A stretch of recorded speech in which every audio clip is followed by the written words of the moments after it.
皆さんごきげんよう、上川かおるです。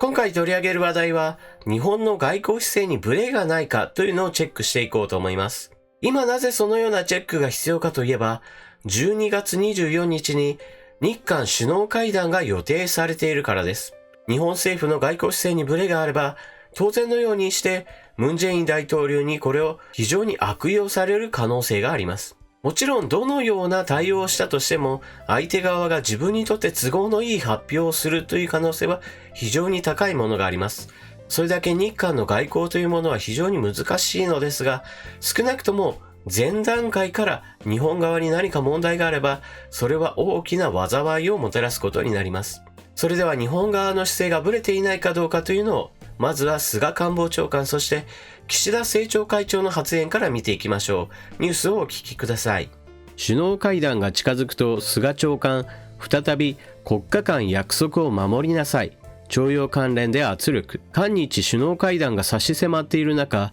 日本政府がまた、警国は約束を守りなさいと声を高め始めた。菅官房長官は18日午後、定例記者会見で、ムン・ヒサン国会議長が発議した徴用法案が今回の首脳会談で議論されるかという質問に、重要な隣国である警国が国と国との約束を遵守することで健全な関係に戻っていくとして、その契機を警国が作らなければならないと答えた。彼は、今の両国関係は様々な分野で厳しい状況とし、徴用問題をはじめ、両国間の様々な課題に対する警国側の懸命な対応を求める立場には変わりがないとも伝えた。国と国との約束を守りなさいという発言は、安倍晋三首相をはじめ、日本の政府関係者たちが主張してきたものだ。だが、先月22日、警国政府が GSOMIA の終了決定の効力を停止した後、その頻度が著しく減った。菅長官が再びこのことを言い出したのは、徴用問題の解決に強く圧力をかけると同時に、首脳会談の時進展したカードを持ってこいというメッセージを警国政府に伝えようとする狙いという分析が出ている。この日、菅長官は、ムン・ヒサン法案自体に対しては、他国立法府の議論に対してコメントを差し控えたいとし、首脳会談に対しては現在調整中としながら発言を控えた。ムン・ヒサン国会議長が掲げる徴用工問題の解決法案。この問題に対して菅官房長官はこれは解決策にならないという話をしているのですが、一方で日本の自民党の中ではどのような意見が出ているかも見ていきましょう。岸田氏、警国、何を約束しても再びひっくり返る可能性ある。自民党の岸田政調会長が、警国のムン・ヒサン国会議長が提案した強制徴用解決法案の実効性に対し疑問を提起した。岸田氏は18日夜に TBS のニュース番組に出演し、ムン・ジェイン政権が当時の合意に反する対応をとっていると指摘し、慰安婦問題における財団を勝手に解散した国が、徴用工問題で今度は新たな財団を作るという提案をする、どこまで説得力があるんだろうなとも話した。続けて、今後何を約束してもひっくり返る可能性が出てきてしまうと懸念を示し、警国は強制徴用問題が完全かつ最終的に解決済みという韓日請求権協定を遵守すべきと強調した。一方、ムン・ヒサン国会議長は18日に強制徴用問題の解決策として提示したいわゆる1+1+α法案を代表発議した。与野党の議員13人が法案共同発議者に名前を挙げた。発議した法案は、韓日両国企業と国民 1+1+α が自発的に出した寄付で財団を設立する。記憶和解未来財団法案制定案と、強制徴用被害調査に向けた対日高早期強制動員被害調査と、国外強制動員犠牲者などの支援に関する特別法改定案の2件だ。まず結論から言うと、菅官房長官の発言にしても、岸田政調会長の発言にしても、これまで日本政府が繰り返してきた主張をそっくりそのまま繰り返しただけです。ですから、日本の外交姿勢は一切変化していないということがわかります。24日に日韓首脳会談が行われることを考えると、このように日本政府の姿勢に変化がないということは良いことです。なぜならば、変化する可能性も実はあるからです。これまでこのチャンネルで何度か言及していますが、日本国内においても必ずしも意見というものは一つではありません。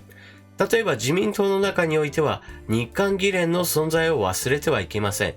二階幹事長や河村議員などはムン・ヒサン国会議長の掲げている徴用工解決問題というものを高く評価しています。特に河村議員などは日韓関係の関係改善をするためには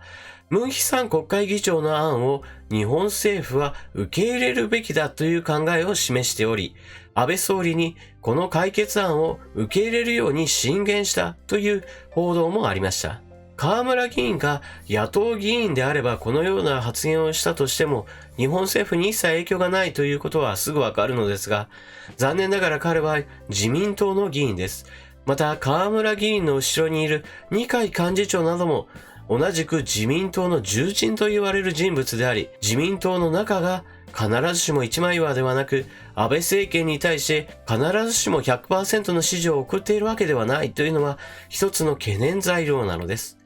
ですから安倍政権の方針転換が起こったとしても、実は不思議ではないような政治的な圧力というものは自民党の内部からかかっている状況です。こうした菅官房長官の発言などを考えれば、12月24日に行われる日韓首脳会談で安倍総理がおかしな決断をすることはないでしょう。ただし会談を行うこと自体によってムン・ジェイン大統領が自分にとって都合のいい解釈を行い報道を繰り広げるということはすぐに想像できます。ムン・ジェイン大統領にとっては全てが今は政治利用するためのショーに過ぎません。例えばつい先日行われた貿易管理問題についての話し合いが一つの例として挙げられます。この貿易管理問題においては日本側はいくつかの要求を警告に突きつけています。一つ、軍事転用可能な物質が行方不明になっている。これが一体どこにどのように流れていったか追跡調査を行い、その調査報告を日本側に行いなさい。一つ、貿易管理に携わる人員が明らかに警告では少なすぎる。もっと人員を増強して管理を徹底しなさいといったような要望を行っています。このうち警告は一つ要求を受け入れています。それは貿易管理に携わる職員数の増員です。日本側が求めていた増員に対して警告では 25% の増員というものを決定しました。これなどは日本側の要求を完全に受け入れたものです。もちろん 25% では全く足りないという指摘もあるのですが、少なくとも増員するという決定をしたこと自体は日本側の要求を一部受け入れたというのは事実です。このように客観的な事実として日本が要求を行い、警告がその要求を受け入れたにもかかわらず、報道では全く別の側面を取り上げられています。それは対話が行われるその待遇などが改善したことによって日本側が警告にすり寄ってきたぞというような報道が行われていることです。前回行われた対話では、まるで掃除の行き届いていない倉庫のような場所に通されて、ろくに清掃もできないような職員が対話に応じた、全く屈辱的な話であったというような話になっているのですが、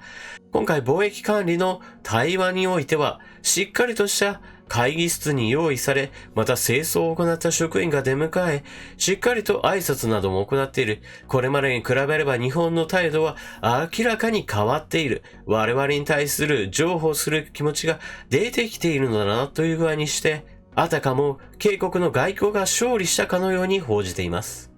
実態はどうなのかといったことを全く別にして、日本をいかにして貶め、そして我々の外交がうまくいっているか、ムン・ジェイン政権の功績にするかという、その一点においては非常にあちらの国は力を注いでいるのが現実です。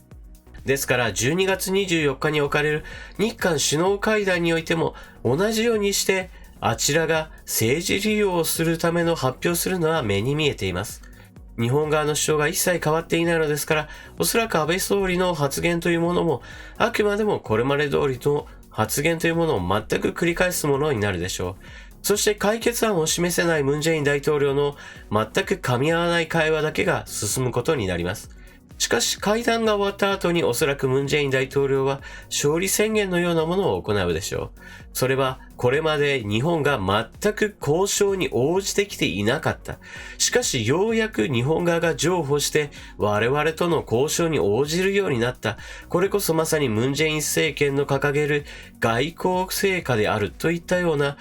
ちょっと何を言ってるんだろうと思わず突っ込みを入れるような形で、ムン・ジェイン政権は一切身がないにもかかわらず、自分たちの功績を誇るような、そのような不可思議な結果になるのではないかと私は思っています。皆さんは12月24日に行われるこの日韓首脳会談の結果についてどのような予想をされるでしょうか。ぜひともコメントを書き込んでいってください。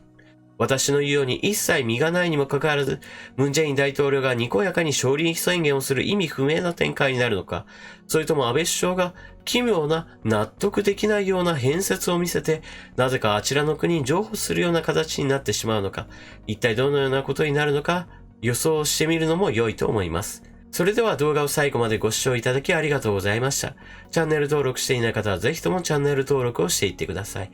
また、動画を見終わったらぜひとも評価ボタンのクリックもよろしくお願いします。それでは次の動画でまたお目にかかりましょう。またね。